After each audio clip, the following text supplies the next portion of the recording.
This is the ESPN Aussie Hoops Hour podcast. Kane and Olgun back with you as we are every single Tuesday. And we can see Olgun is in a different hotel room this week, which we like to see. This man is traveling all around Australia, gathering those points so he can get his next free trip overseas, which we appreciate. Olg, where are you and why?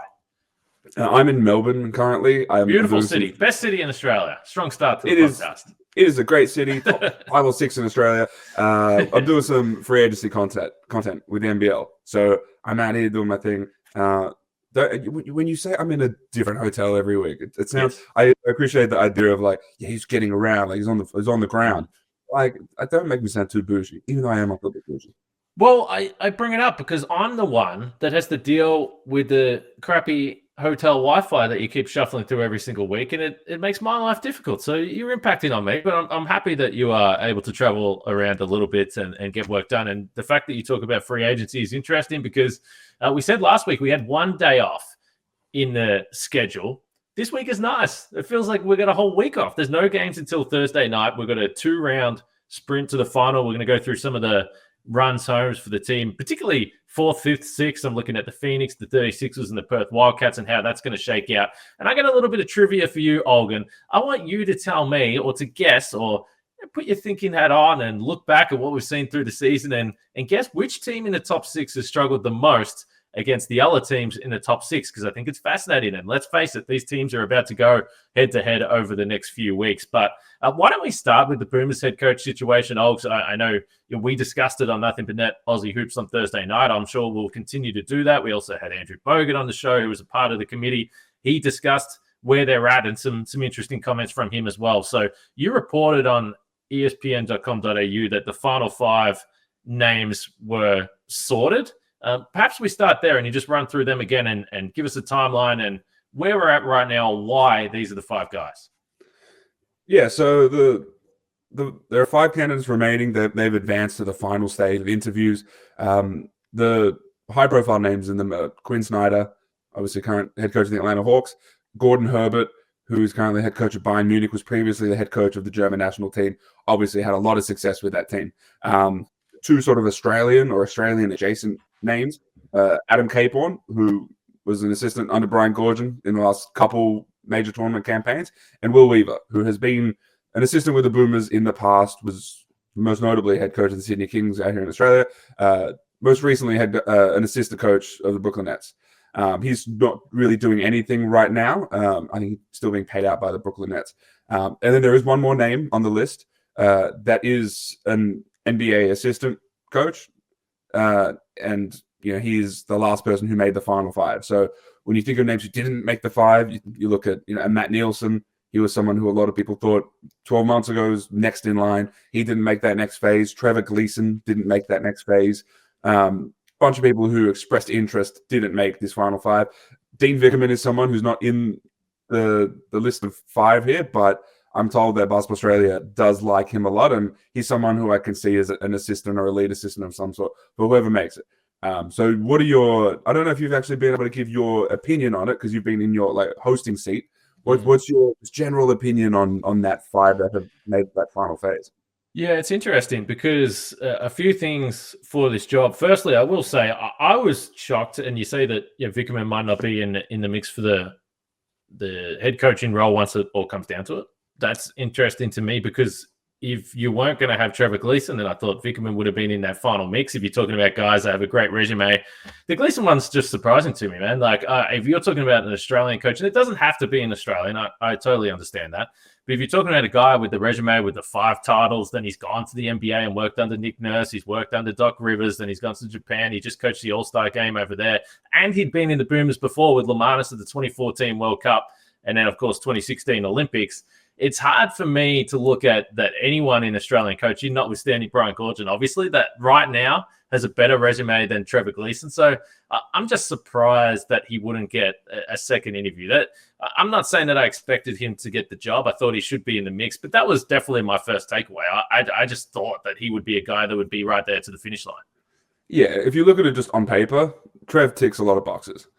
He obviously does, and arguably more than anybody else when it comes to the FIBA experience, and then dipping his toe in the NBA and things like that. I think the relationships with some of the high-level guys on this team matters, And I just don't think he's had an opportunity to forge those relationships, and that's not his fault. But yeah, I don't know. I would say though, neither do some of the other guys that are in there. Like, and if you're going to point to Dean Vickerman and say, well, a lot of the guys are hanging out at Hoop City in the off season, fine, they're around him a lot more. That's a little bit different. And the guys that have been in the mix before, whether it's Weaver or Cape-Horn, that makes sense. But Gordy Herbert, clearly a world class coach, but he doesn't know these guys from a bar of soap. I assume on a personal level. So I don't know if that's. I think you're just going to get the best coach. I don't know. I know the relationships do matter. Maybe Quinn Snyder, who is, I don't know if Joe Ingles is going to be there, but obviously as coach Joe Ingles coaching Dyson Daniels right now, that makes some sense. But I don't know if that should matter too much. You're just trying to get the best coach, right, with the track record and a history of winning wherever they go.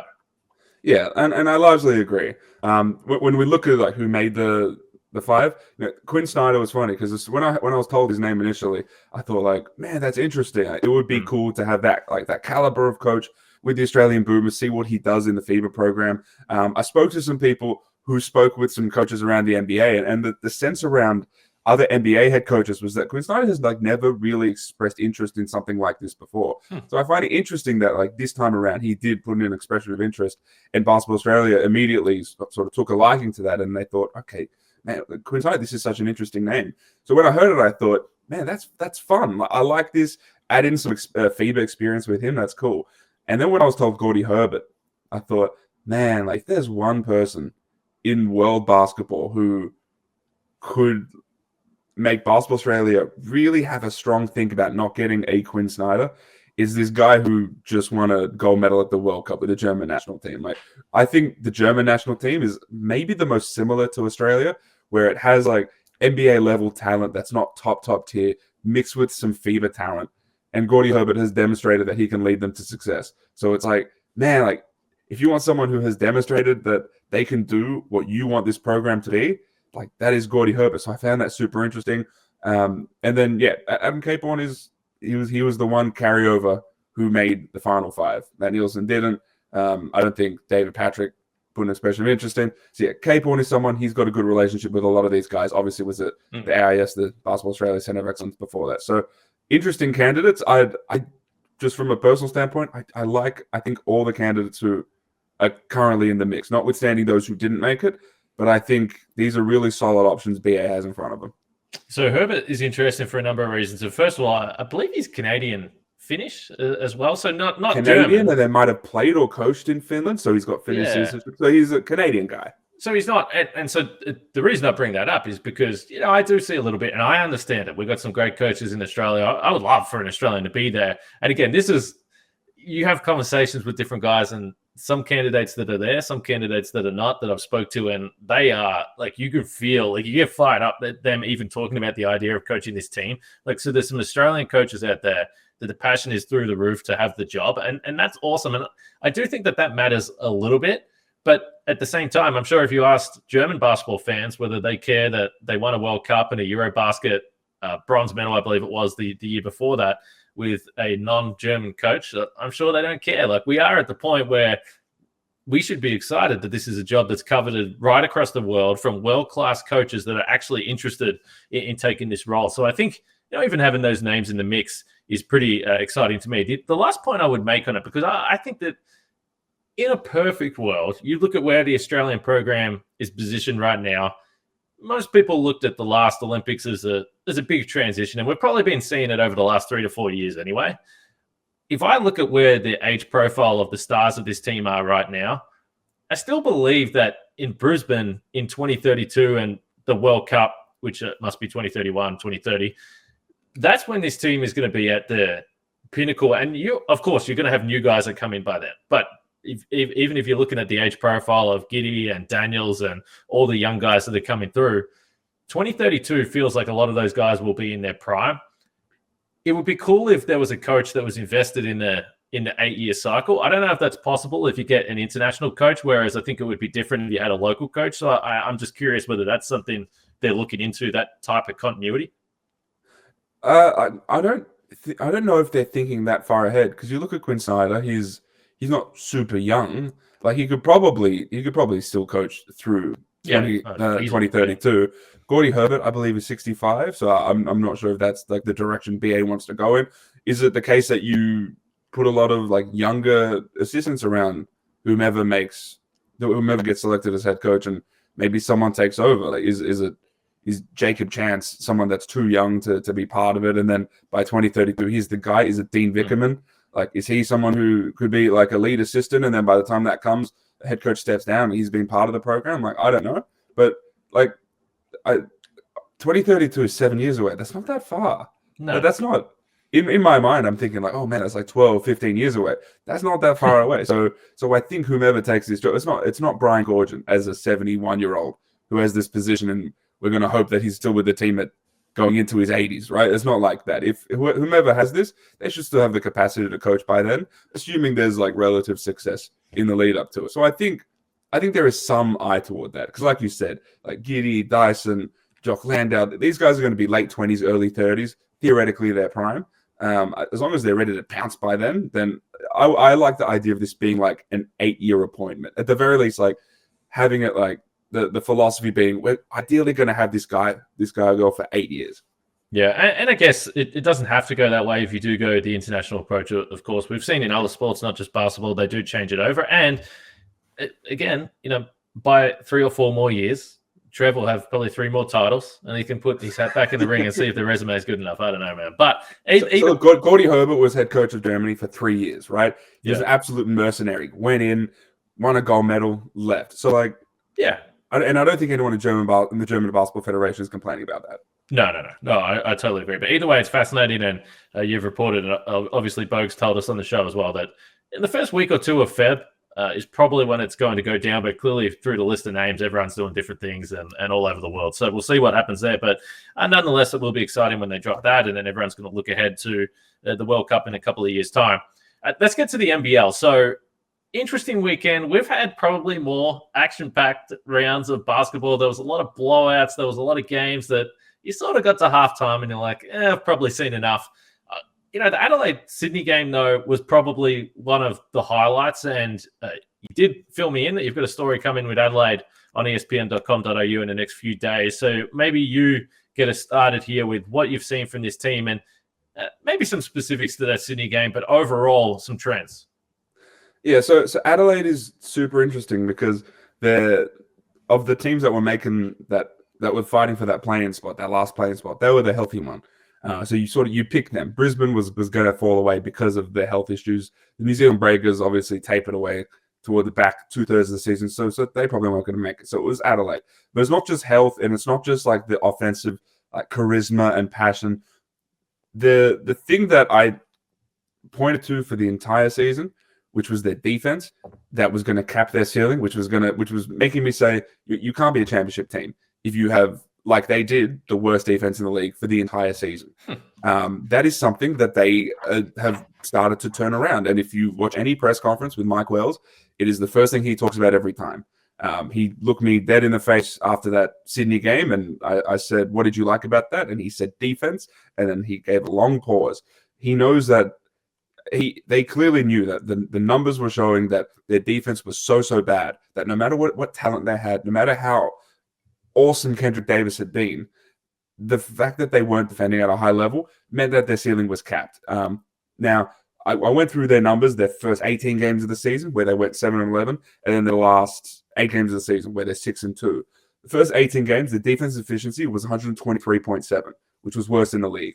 Over the last 8 games, it's 112.7. So that is an 11-point difference per 100 possessions points conceded.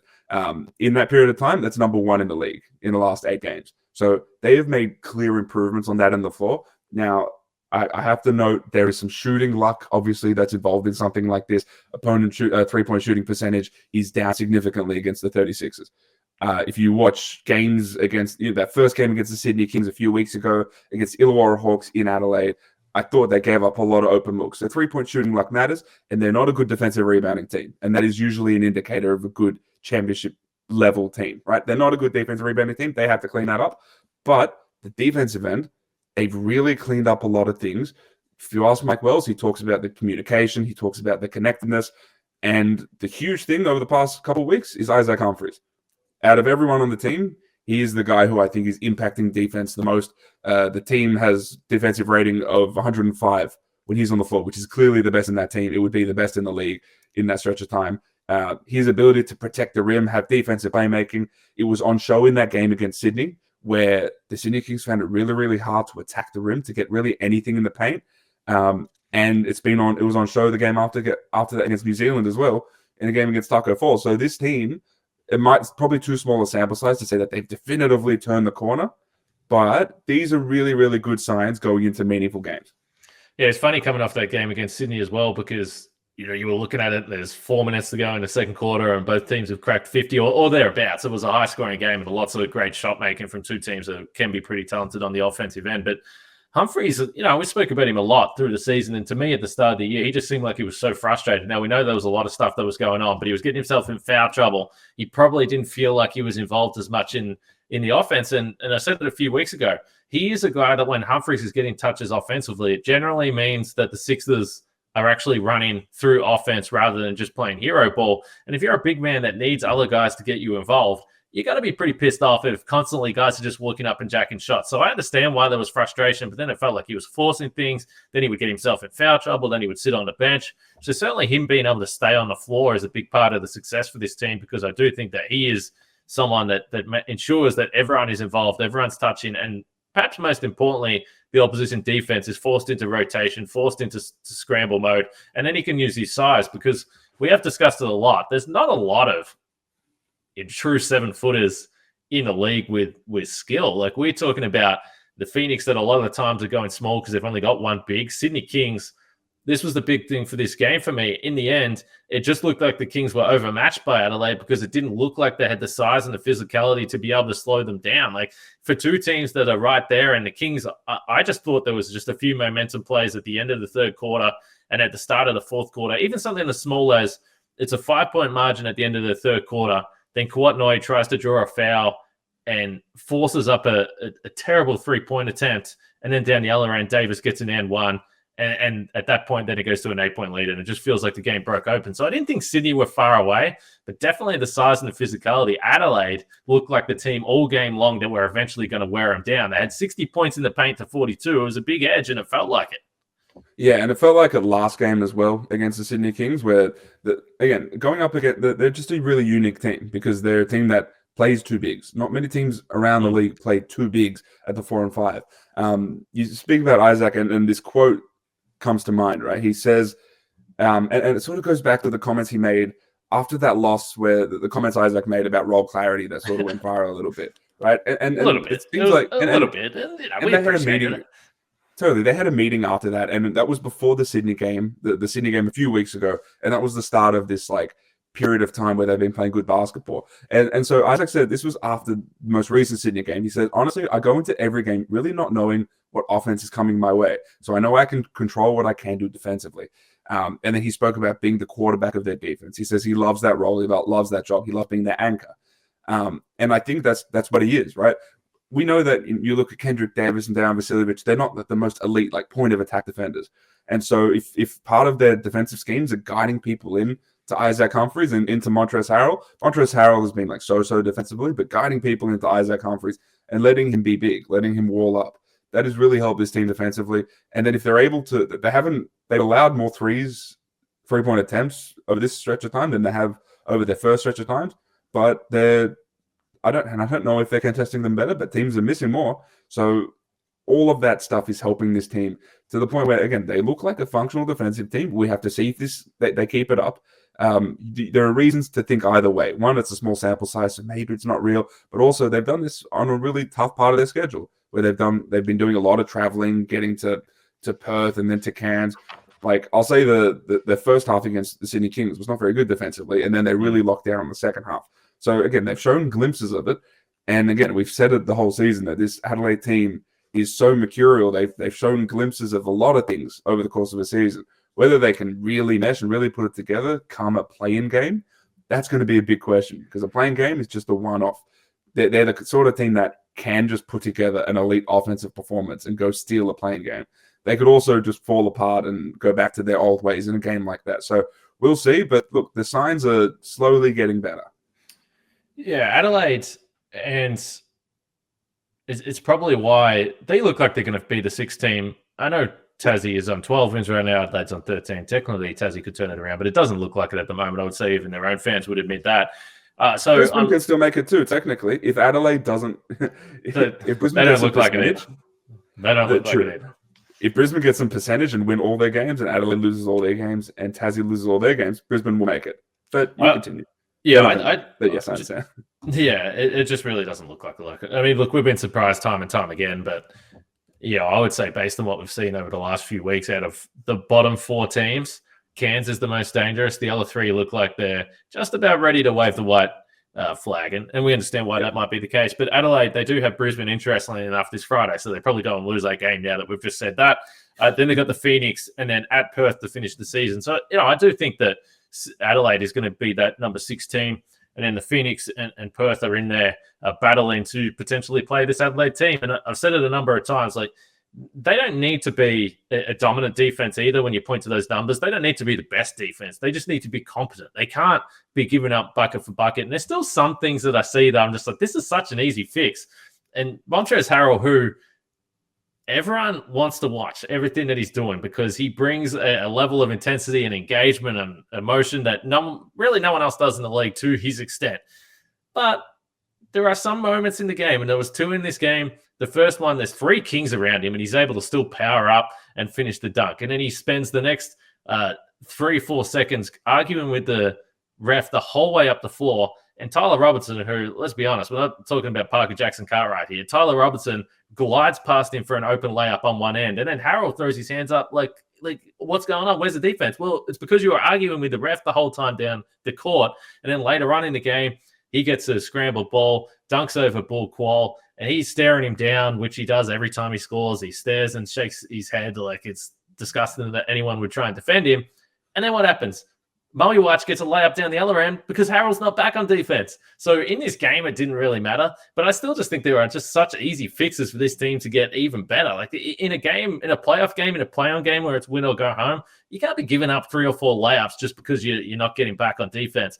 They're not the only team that does that. We saw some pretty terrible transition defense from Perth on the weekend in that game against Cairns. So maybe it's not fair to just single out them, but I just noted them down because it's so obvious. And he can throw down the dunks and then get back and then swat a shot. I think that's for Adelaide. They still get caught up, and it's not just him, but they get caught up in the moment a little too much.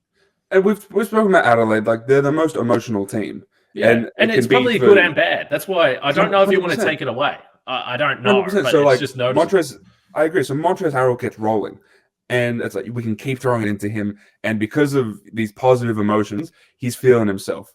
Right, he's dancing, and all that stuff he gets an and one, he starts dancing. That's all helpful, right? That lifts the team. Then you have this stuff on the other end where he is aggrieved, like you said, that anyone would even think about trying to defend him, and how dare you put this guy on me? And then he dawdles going back, or even in that game against New Zealand, where a simple rebound tussle with Jonah Bolden is enough to get him to put him in a situation where, In the NBA, I think we saw Drew Eubanks get ejected for the exact thing that Montrezl Harrell did in that game against New Zealand. And for some reason, Montrezl Harrell just got a technical or unsportsmanlike or something like that, and then they put a foul on Jonah Bolden for some reason. But if he's going to let the emotions can be a good thing, but they can also be a bad thing, because what happens if you do that early in a playing game and then you get ejected, and then you're on the team that is not it's the shallowest team in the league because Mike Wells is playing 7.5 dudes right now. You can't afford to let your emotions get the better of you and potentially get ejected from a game or give up 4 or 5 possessions in a game. This is the NBL. This is FIBA basketball. Possessions absolutely matter. So everyone on that team has to sort of cut that out. And again, the emotions can swing both ways, right? DJ Vasiljevic can go and hit 6 or 7 threes in a quarter, and everyone can rally around him, and he can start feeling himself because he's a passionate guy as well. But again, we've spoken about how volatile that it can hit in both ways. They just have to hope that it hits in the positive way in a playing game.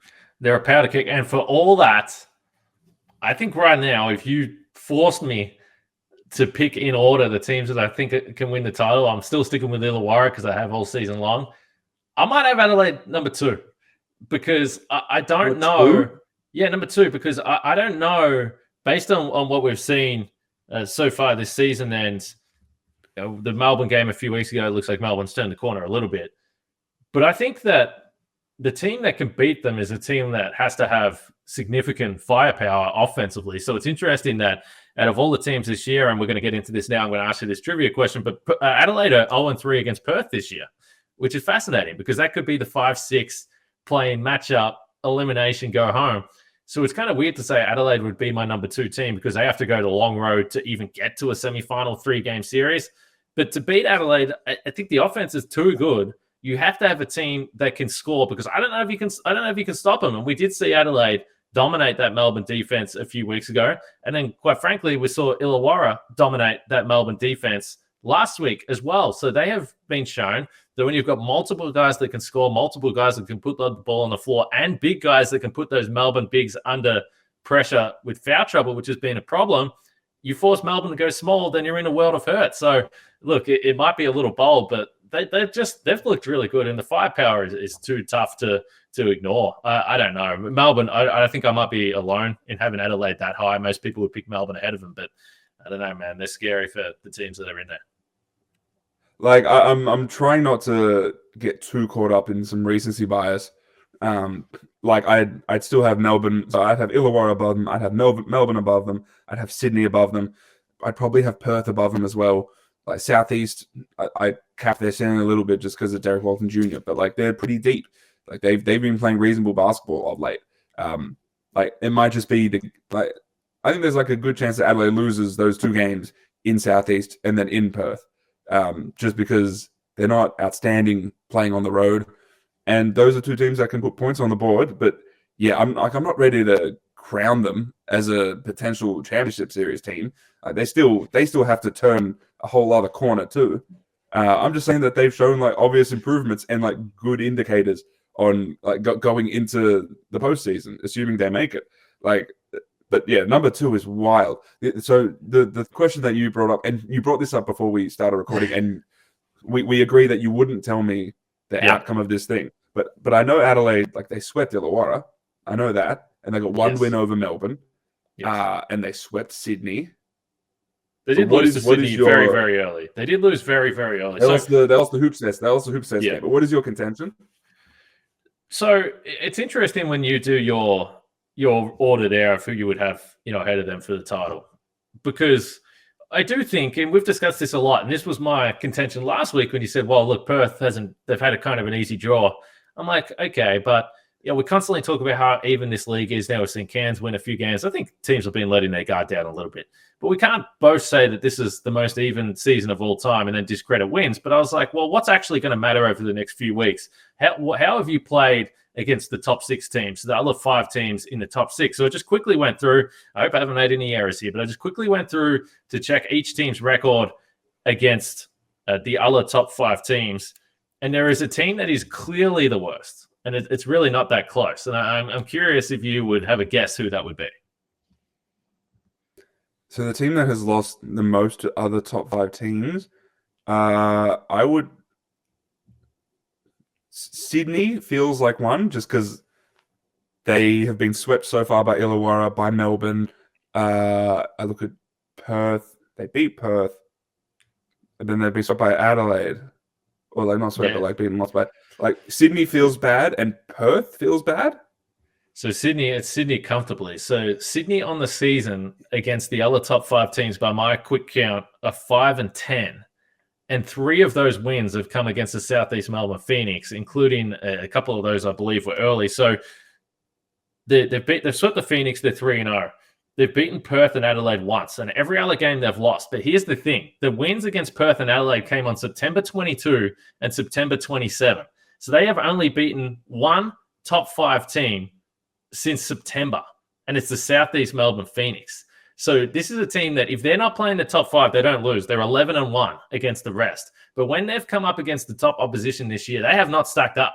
And that is bad numbers. Those numbers do not lie. And it matches what we've seen all year. This is an inconsistent team that is undersized, and they haven't been able to figure out the rotation. But that's some ugly numbers, because every other team, the Phoenix, even though they started 2-6 because they weren't winning games under Mike Kelly, they've still got back to 6-8.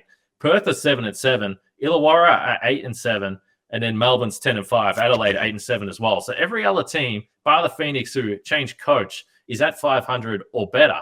The Sydney Kings are 5-10. That's pretty startling numbers. If I'm going to play like devil's advocate for the Sydney Kings, like their 2 games against Illawarra, they lost by 1 possession. Mm-hmm. All their games against Melbourne United, they lost by 1 possession. Mm-hmm. So they've been there. So I wouldn't use it, and I know you're not doing this. I wouldn't use it as like the be all and end all. They are the worst among the 6 or anything like that. I think that's probably important context that they were close to winning those games. Like it was those 2 Melbourne games. It was like a Jack White 3, like corner 3 in both of those games. One of those, it was Jalen Adams not getting the ball over the halfway line when he definitely should have. Like Tyler Harvey hit a 3 in Sydney earlier in the season. But these have been very close games, so they've been like in the mix. And then the question is, do you feel like toward the end of this season, have things shifted? Have they pulled the lever? Maybe like Cam Oliver is giving you more production of late than he did previously. They're getting a ton of production. I say ton. They're getting more production from Bull Kuol than they did previously. Like, have they figured some stuff out offensively that gives you a bit more trust in them, given how good their defense has looked all season? I say has been statistically. Like, does it give you more trust that, hey, like maybe they were right there? They've clearly fixed some things. Do we trust them a little bit more now, or do you trust those numbers in front of you? Well, what would make me feel a little bit better is if we had a win or a game where in recent times we were just like, oh man, they looked every single bit a contender. They were dominant against another team. So Adelaide dominating Melbourne, winning comfortably against Sydney. And I know the margin was kind of close, but it felt like Adelaide were always going to overcome them. They just looked like the better team. And then you have Illawarra absolutely destroying Melbourne 2 weeks ago. Like I just would have liked to have seen a game, because we've spoke about it all year. You can't just rely on fourth quarter comebacks to get back into games, because some of those games that were close, it's like, yeah, they were down double digits and they made a late fourth quarter run. You can't rely on that. If I'm a Sydney Kings fan, there's none of these games against the top teams where I'm going into the game feeling confident that we can win. I'm hoping that we can win, but I haven't really seen it over the 4 months of the season, which I think is a legit concern, even if they've lost close ones. I thought Sydney's game against Southeast this past week was really good. It was like perhaps their most complete game against a real team. I mean, they're 3-0, but I don't think the Phoenix could be wrong, but I don't think they're a title contender, even though they're in the 6th. They feel like in a different category. They're in the bottom half of the potential playing team. So like we all accept that. But it was probably, but it was away from home, and it was probably the win. So then by your logic, we're going to keep a really close eye on these next 2 games for Sydney, because they host Perth weekend and they go to Illawarra for their final game of the season. If they're able to look somewhat convincing against those teams, then I guess we have more trust in them, because Perth is fighting to have a home play-in. Illawarra wants to lock in top spot. I think they still haven't locked that up yet. That loss to Cairns really hurt them. Melbourne is like knocking on that door. So those will be 2 really interesting indicators going to the play-ins. Yeah, I actually did think about doing this little project or looking at these schedules because of Illawarra losing 2 games to Cairns, because I was like, geez, for a team that's been mostly pretty consistent, they just dropped the ball there. And then I watched the Perth Cairns game today, and Perth, who we hyped up last week, and I still thought that they were pretty good. We saw Bryce struggle for that 4-game patch. If he struggles, they're just going to struggle to win games, because funnily enough for this Perth team, they put up a bunch of points, but it was a double overtime game. I was watching against Cairns, and like when Bryce started 1 for 8, I believe it was like, damn, did Perth have enough offense now? Which came back to the Keanu Pinder question that we've asked a lot. And I know Perth lost the game. I liked what I saw from Keanu Pinder, though, because we've said it time and time again. He's got to be aggressive, Keanu Pinder. And I almost thought how aggressive he was and how active he was kind of hurt the team a little bit late in the fourth quarter. He had a foul on a 3-point shooter, but he was right out there. He was guarding. He was engaged. Then he had a offensive foul, really trying to play bully ball to the basket. This is all in the fourth quarter stretch. And then he unfortunately had a turnover in a pick and roll scenario there. But he was engaged and he was into it. And they were kind of turnovers that I'm like, this really sucks for you, or a foul, this really sucks for you. But I like that you're not just floating around. He had one of his better offensive games for a while. So they lost the games at Cairns, but I still think that's the guy that they need if they're going to win playing game against Adelaide, where you need all the offense and then hopefully move it forward. Yeah, so Christian Doolittle, I think, has provided like really good offense, like steadying offense for this team. But they're missing Dylan Windler hurts. Yeah, where's he at? He's got the eye injury, and it's an nasty, awkward eye. Just unlucky. But I think he's fine. I think there's an expectation that weekend. But them missing him hurts. Like the floor spacing, and it's not just floor space, it's like 30-foot floor spacing with Dylan Windler. And he'd been shooting the ball well of late. Like he'd be getting on the rack better of late. So like he had started improving. I think the way Ben Henschel has been playing is helpful. I think if they continue to empower him, I think that'll help this team a lot because his ability to get hot in stretches, like he's become like a no-leave shooter. He's got an awesome feel. Like him doing what he's doing is really good. I think the offense is there for this team. For me, it's still defense for this team. Like they can't rely on Christian Doolittle to keep everyone together. I don't know if they have the point of attack defenders to do their thing. That's why Dylan Windler is so important, and that's why potentially Ty Webster comes back. I imagine when Ty Webster comes back into the lineup, I don't know if Elijah Pepper sees minutes anymore, but just having someone who's just like got that little bit, he's got like a better athletic base than some of the other guard options for that team. I think they trust him more defensively, and even just as someone who can create a little bit better, a bit more refined as far as getting 2 feet in the paint and creating. Like they should be okay, but man, I got to get through a play-in. They might not have Webster for those, and they still have to find out how they're going to guard and then get guys healthy. So they're in a really interesting spot. It was kind of, as we've discussed, Pinder ended up playing almost the whole fourth quarter and all the overtimes as well, and it was kind of the thing that we feared a little bit looking at Perth is you get this energy and you get this exuberance from the youth with Almansa and Aquera, but sometimes the consistency is not going to be there game to game. They played just a couple of days earlier, and I didn't think lost any friends against Melbourne. That they weren't able to close out the game, but Jack White was a beast, and they were kind of physically monsters again. The youth, which I think is going to be the setback, and it's why I have Perth outside of that true title contention as well as Southeast Melbourne, even though I think they got better and they're clearly dangerous in the play-in because of Bryce. But, I wasn't too disturbed by the loss to Cairns. Bryce misses a free throw line jumper to win the game. He's probably never going to do that again. I don't know. Like some weird things happen towards the back end. And Cairns, a free throw to win the game. What does the free throw? Missed a free throw again. Yeah, both. Both, yeah. And then Robert missed 2 free throws. So no, it was a fucking game. It was a wild ending to that game. It was really fun. But yeah, outside of the seeding, we'll see where it all shakes out. But I'm still relatively positive about the Perth Wildcats, but there are just some obvious things that we've been discussing throughout the season. Great crowds, though. Massive crowd for those 2 games across the weekend. So they're still not doing the "You Suck" chant with the Kurt Angle music, but we can work on that, our friends in Perth. But outside of that, it was a pretty fun weekend. Last note I've got before we wrap this up, Cairns Taipans, they're always going to be in a difficult situation. We've spoke about it, but they've gone down a path of recruiting and what they're looking for. I don't know if there's going to be another job that wants to take Adam Ford away and he wants to go in a different opportunity, or he's been in Cairns long enough. But given what he's invested and the guys that he has in that rotation, if I'm the Taipans and he wants to stay, I'm just signing him up for as long as he wants to stay. He just feels like the perfect guy for this situation. He's got this team that lost 15 games in a row in the middle of the season. Like they had every single right to just say, well, we're done. It doesn't matter. We can't achieve anything this season. And they're playing some of the best basketball. And I know health has a little bit to do with it, but they're motivated. And he seems like the perfect guy for that situation and the program they got going. So I'm happy for him, man, because they deserved a couple of wins at the back end. And they're beating good teams. They're not just beating other teams that are struggling or injury depleted. They're competitive. And it's a feel-good story, I think, in the back end. Yeah, I felt bad for the players because they can't control like when a guy gets injured, and the Taipans usually aren't in a position to go get a replacement or something like that. Yeah.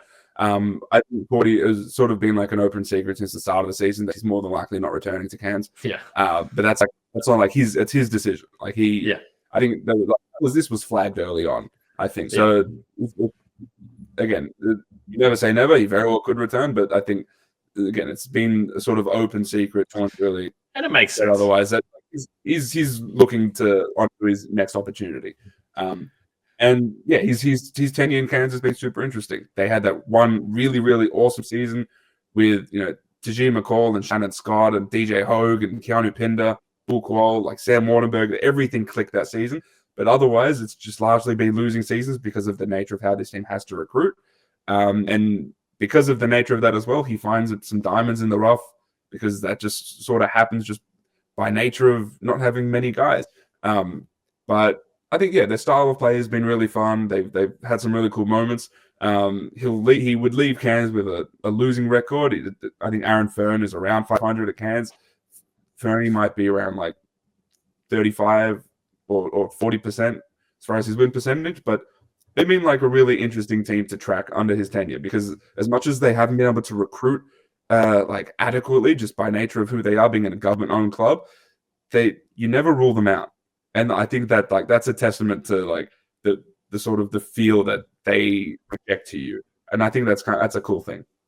And that's why I kind of hoped you don't view them. You're just like, look, whatever.